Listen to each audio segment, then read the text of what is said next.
Hi. Last Saturday, a group of us from Grace Supernatural School did, as part of our course, what's called a treasure hunt. We prophetically go and minister to people. There's actually a few of us in here. Mark went, Ian went, Leonie went, and Helen went, and we all had different experiences. For me, I started the day out very reluctant. I almost didn't go because that's not something I want to do. I'm not a big evangeliser, and that's why I'm in this group, because God just highlighted how much of a problem it is for me to actually go and do what I'm called to do, and that really troubles me. So I've been doing that every Thursday night since August last year, and I've also been part of the Supernatural School, which is also wonderful.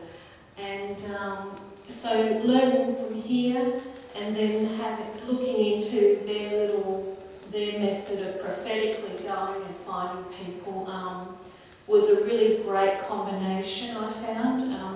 I felt like it gave me an edge over a lot of the other people in the group, but still I could feel the reluctance to go and do what I had to do so badly that I started to understand that this was a stronghold in my life, and that I just needed to be obedient, basically. So what would happen was, through the day, we went into the shopping centre at Baddo Bay, and I would be going, no, no, no, but my legs would actually start to move. It was like God really showed me we really are on a walk, you know. And that happened twice in the day where I was going, yes, no, because in my heart I did really want to be obedient, but my skin was kind of crawling, and it was just a real thing that the enemy has put on me in the last probably 7 years of intimidation. It's been a really rough time, and I've really come under that. So this challenged it big time. So we talked to 5 different people in a couple of hours, and we had a whole list. We got together as a small group. There were just 3 of us, and we had to write down anything that we felt that the Lord had given us. And we had really random things like trophy, croissant, apple. And you think, how can you go up to somebody and these are your clues? It's just crazy.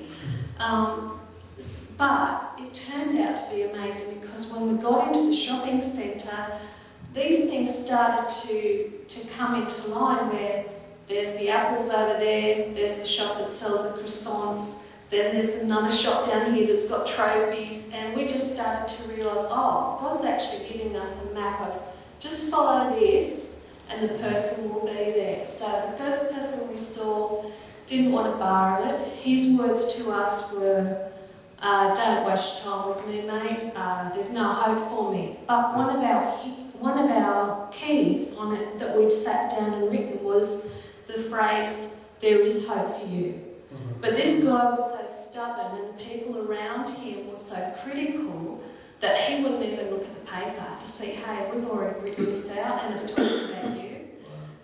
So, you know, that's his choice. So we went on to the next person, and that was amazing, because she just, they were in a place where the other clues we had were hats, apples, music, and family. And so we saw this little family, the music's blaring near us, there's a stand of hats right near them. What was the other clue? Yeah, anyway, all the clues were there. They were near the fruit market where the apples were, and it was just like, oh, that's the family. So they started moving out of the shopping centre, so we kind of tracked them down. And we just sort of got the mother and started talking with her, and she was really good, and we showed her the paper, and she said, I'm getting goosebumps, you know, because we showed her all the clues that God had given us, and we said, this is you. And she said, oh, that's amazing. And she said, would you pray for me? So we just prayed for her. That was what she needed. She had some difficulties, and so just had a really light, simple prayer with her. And then the person that I had to speak to, we'd done the, going down the shopping centre bit, and then we just stood there because we just couldn't see what we had to do. And then another clue showed up, which was a yellow scarf, and we'd been scanning the supermarket for yellow scarves. Finally we saw the woman with the yellow scarf, so the leader just yelled out to me, "Sharon, that one's yours." So I had to actually trail her, and she was just really quick, and I just grabbed her as she got into Kmart, and basically, we spent an hour with her. She received the Lord, and it was wonderful. She was just really touched that we would spend the time to bother to do what God had asked us to do. She was like, "I can't believe you people do this. It's amazing." And she was very touched that God had really set everything up. We showed her again our list of, clues, and she could see that, out of all the hundreds of people in that shopping centre, she was the one that God was targeting. And she was just a really broken woman who had prayed when she was younger. I don't believe she really knew the Lord. She'd just been, one of 9 Catholic kids, so prayer is a part of life. And she'd let that go, and she'd let everything go.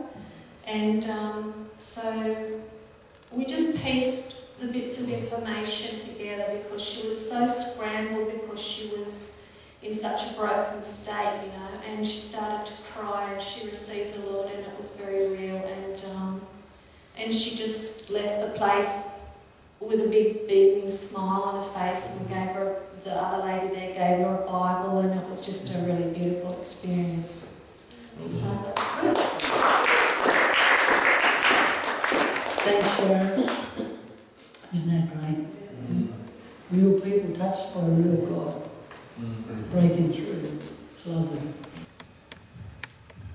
I went out too with Leonie, Helen, and one of the teams from Day Springs.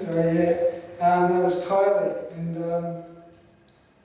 what happened with us, we prayed first in here, wrote a list of strange words on the sheet, and that was really good because we happened to bump into a friend of mine and just showed him the list, and on it, a couple of the words were Peter, and one was Cain, and it could be 100 Peters, like there's too many marks around the place. So what happened was, bumped into this guy, and he goes, he clicked. We showed him the whole paper, and he said, "Oh, Blind Pete." And he said, "Oh, he's around in the restaurant." So, it didn't click then, but Blind Pete, his name's Peter, and he's got a cane. So we went to find him. We found him, but he was sort of in amongst too many people. We didn't want to embarrass him or anything, so we thought, we'll just wait till he leaves. And in that time, we bumped into another guy. His name was John, and we had a good chance to, talk with him. He was a bit funny with things and that, but we happen to know him as well. It's just, so we sort of missed Pete. I don't know, he was blind, but he managed to avoid us somehow and disappeared. So, I think we got, I don't know, he just disappeared. We went all around the block and couldn't find him. He knows his way better than us, he's blind. So, but I don't know, it was good because I got a chance to speak to these other 2 people, and I'm thinking that maybe Pete wasn't the actual guy, or the treasure, that maybe the two other guys we spoke to were. So, you know, that was, yeah, pretty awesome. I think maybe God's, I don't know, maybe saying, you know, there's a ministry there to go and, you know, go and see them guys. So, yeah. And there was something else, but I can't understand. There was Helen will probably explain it about a young girl. I don't know the full story with that. So if you want to, I had a good chance too for more boldness. I went to ask a friend if she wanted prayer. She didn't want it, but you know, at least I had more boldness to do it. So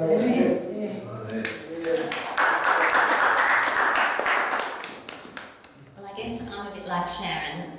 Evangelism isn't my thing, but I've come here because God sent us here, both of us, and He's also put in my heart the desire to get on and do this. So yeah, I'm living more courageously. But what happened for me is I'm in the second year of the school, and last year I had a really negative experience. I went to the entrance doing the same sort of thing, and I went up to someone and I was so sure that everything we had was all for her, and I'm sure it was, but she was quite rude to me and quite dismissive, and that was really hard because that was the first time I'd ever done it, and inside I sort of died and thought, oh gosh. So I'd spent a whole week this year praying that God would give me personally a good experience and that I would bless someone. So the clues that I had written down that we didn't even get to were I'd seen a really beautifully dressed lady with a lovely long skirt and boots, and she had long dark wavy hair, big smile, and I felt she was concerned about a little girl called Mia. And I doubted the name because I've never got that much detail before, so I put a question mark next to Mia. So we came back here and we hadn't found that person at all.